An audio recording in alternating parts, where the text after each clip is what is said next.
Mùa hè Nhật Bản trong ký ức của mỗi đứa trẻ, không thể thiếu đi ánh sáng lung linh của những que pháo hoa cầm tay Omocha Hanabi. Khác với sự hùng tráng và đầy thử thách của những màn trình diễn pháo hoa lớn, pháo hoa dành cho trẻ em mang vẻ đẹp dịu dàng và đầy tinh tế. Dưới sự giám sát của cha mẹ, các bạn nhỏ sẽ cùng nhau thắp sáng những que pháo hoa nhỏ xinh để mặc cho những tia lửa li ti nhảy múa, tạo nên những khung cảnh huyền ảo trong đêm hè mát mẻ. Phổ biến nhất chính là Senko Hanabi, những que pháo hoa truyền thống.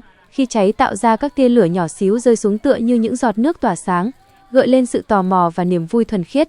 Đối với người Nhật, đây không đơn thuần là một trò chơi giải trí, mà là những khoảnh khắc gia đình gắn kết quý giá, nơi trẻ nhỏ học cách yêu vẻ đẹp tĩnh lặng và lưu giữ những kỷ niệm tuổi thơ trong trẻo, dịu dàng dưới ánh trăng mùa hè. Video tới đây cũng hết rồi. Xin chào và hẹn gặp lại trong những video tiếp theo.